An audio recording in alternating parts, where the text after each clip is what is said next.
ఈ కాలనీలో నేను 25 సంవత్సరాల నుంచి నివాసం ఉంటున్నాను. మాకు ఈ డ్రైనేజ్ ప్రాబ్లం ప్రతిరోజు ప్రతి క్షణం ఉంటుంది. ఎప్పటికీ ఇంట్లో నుండి బయటికి రావడం కూడా మాకు ప్రాబ్లమే. దీన్ని మేము సిఇఓ గారి దగ్గరికి వెళ్ళాము, ఎమ్మెల్యే గారి దగ్గరికి పోయాము. వాళ్ళు మాట ఇచ్చారు, కానీ ఇప్పటిదాకా ఏ పని అయితే ఏం కాలేదు. ఏంటండి అసలు ప్రాబ్లం ఏంటి, ఎందుకు వస్తుంది, ఎందుకు పొందుతుంది? యాక్చువల్గా న్యాచురల్గా ఇది లో లయింగ్ ఏరియా. అసలు పైన ఉండబడేటువంటిది వాటర్ కనుక బ్లాక్ అయిపోతే ఆ వాటర్ అంతా రివర్స్లో మళ్ళీ ఇక్కడికి వస్తుంది. దాన్ని సవరించాలి. కొత్త పైప్ లైన్ అయ్యాలా? డిమాండ్ చెప్పండి.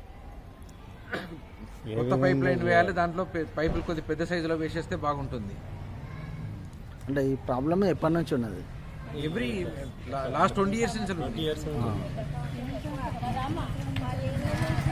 ఏమన్నారు ఇప్పుడు అధికారులు? ఏమన్నారు? సిఓ ఏమన్నారు? ఎమ్మెల్యే ఏమన్నాడు, సిఓ ఏమన్నాడు? ఎమ్మెల్యే గారు లెటర్ రాశారు సిఇఓ గారికి. సిఇఓ దగ్గరికి వెళ్ళాము. సిఇఓ గారు మన ఇంజనీర్ గారికి చెప్పారు. ఇంజనీర్ గారు వాళ్ళు ఎప్పుడు వచ్చారో రాలేదో తెలియదు. వాళ్ళైతే ఏమి యాక్షన్ అయితే ఏం తీసుకోలేదు. ఎస్టిమేట్ వేయటం కానీ ఏం రాలేదు ఇప్పటి వరకే. చాలా ఏం చేయలేదు వాళ్ళు.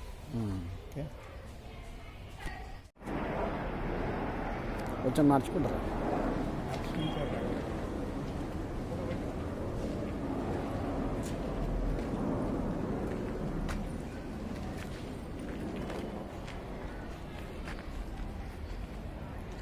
పేరు జయశ్రీ అండి.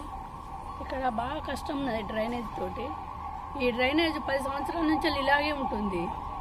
దీంతో బాగా అంటే బాగా ప్రాబ్లం విషయం ఎత్తున్నాము. దోమలు, పిల్లలందరికీ డెంగ్యూ, ఈ జ్వరాలతోటి బాగా ఎంత సీరియస్గా మేము కాంప్లైంట్ ఇచ్చినా కానీ అసలు చర్య తీసుకుంటలేరు.